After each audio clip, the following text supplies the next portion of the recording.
Yo, happy Saturday. So I'm thinking that'd be pretty cool if I got like a walk up song, like walk into my office with some music playing. I think that'd be pretty cool. So I've been cleaning out my office this morning. I feel pretty good about that.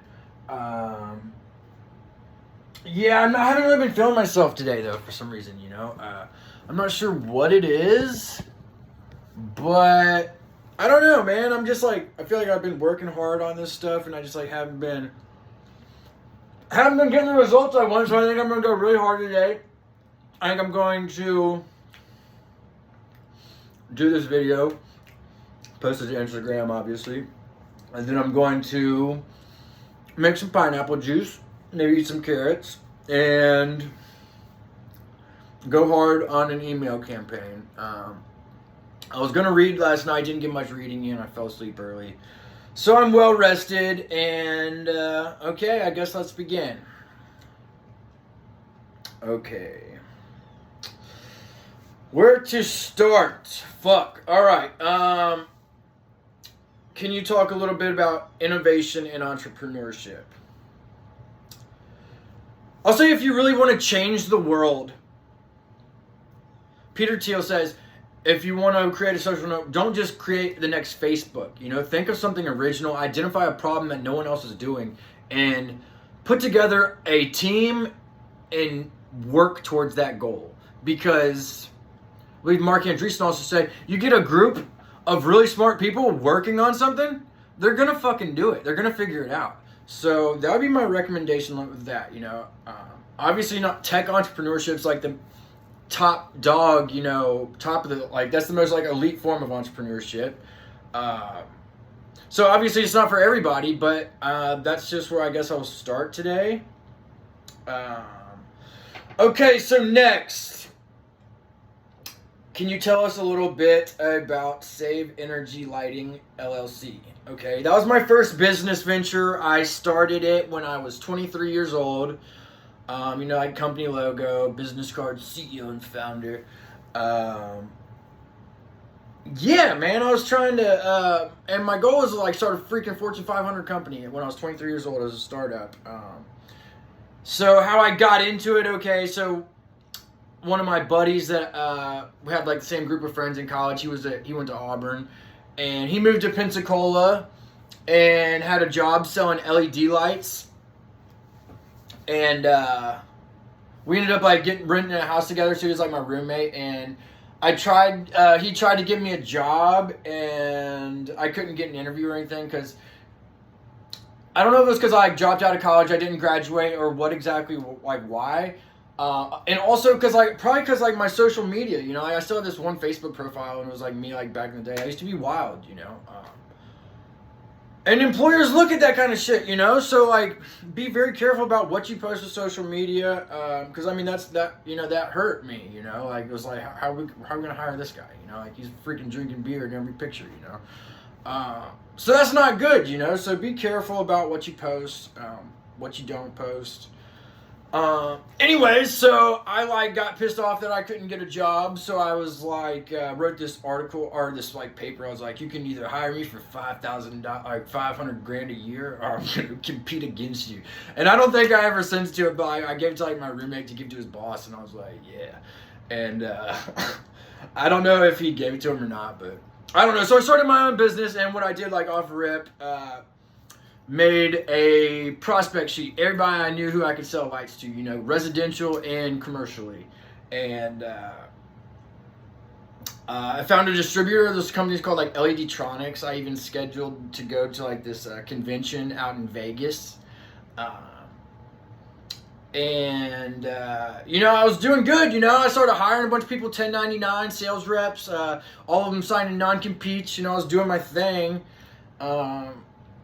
And the Wolf of Wall Street movie came out around that time. Shout out Margot. And yeah, and I fell off. I started, like, if you want to get rich so you can do drugs and party and hang out with females, like that is not built to last. Anyone can get rich, but it takes talent to stay rich. I'll say that, And I was like, that's how I was doing. I was living that lifestyle. I was trying to be like a Wolf of Wall Street kind of fucking dude, and I wasn't for that. you know, and that was stupid, you know, so I fell off, and I don't know, man. And my buddy, though, his name was John, I had talked to him probably like, I don't know, a couple years ago. He passed away. I feel really bad for that, so RIP, my dude. And but yeah, I didn't even know about his freaking, I didn't even know he passed away until like 4 or 5 months after it happened, because I know he was like living in Birmingham, working with this company that did freight, and I was trying to get him to help me move some solar panels in from Port of Mobile, and he said he couldn't do international orders, so I kind of got mad at him. But yeah, I hadn't heard from him. I felt really bad when I found out. I emailed his family and everything. So anyways, that was about it for Save Energy Lighting. You know, 23-year-old isn't necessarily fit to run like a Fortune 500 company, I guess you can say. Well, they might be, but I wasn't at that time. So next, can you tell us about content creation?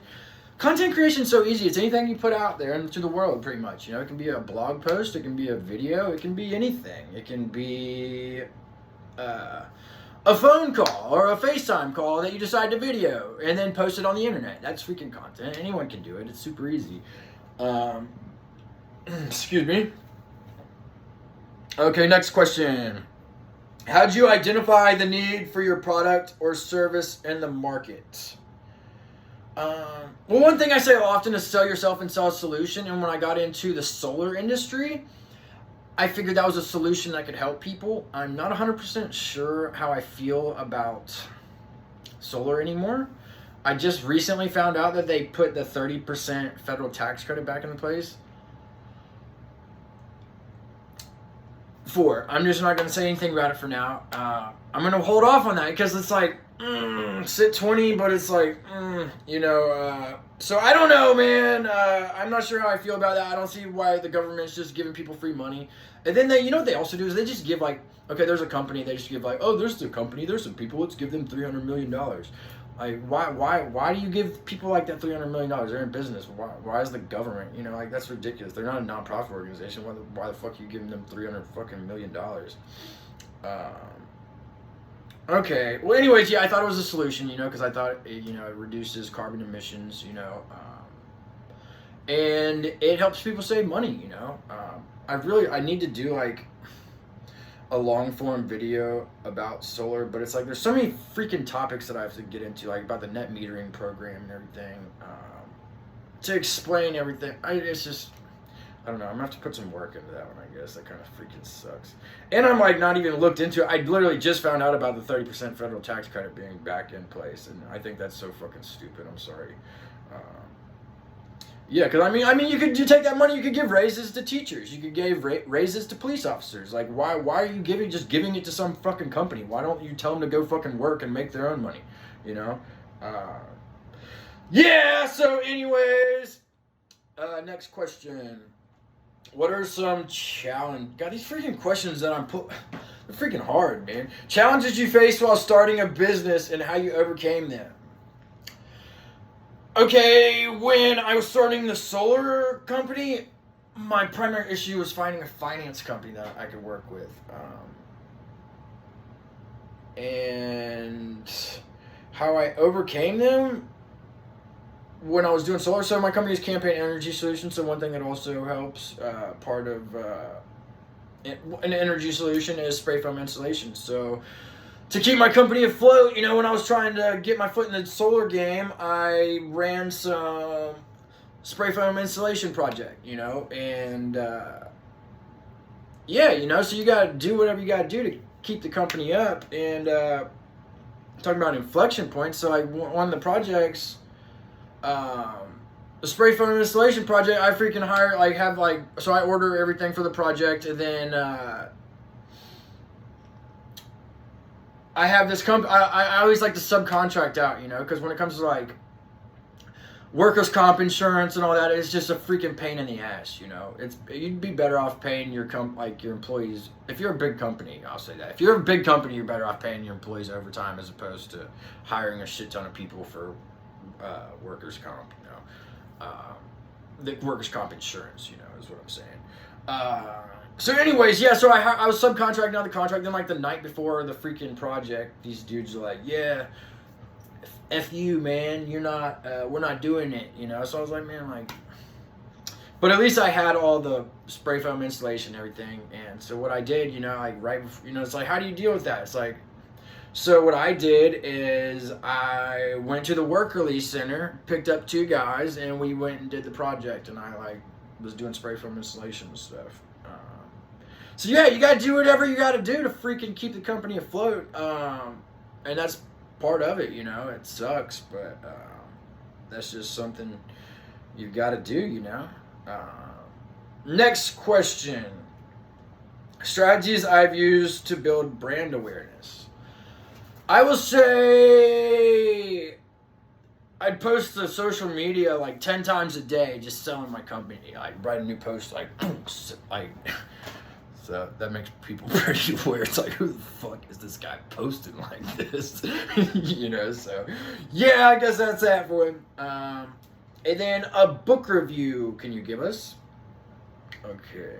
Since it's Saturday, I guess I will go with, I don't know if y'all have ever read the Twilight series, but God, they're good. I read them a long time ago, and I really, really enjoyed them.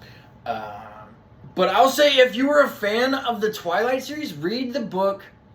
I think there's a series, I only read the first one, but it's Aurora Sky Vampire Hunter. It was freaking really, really good.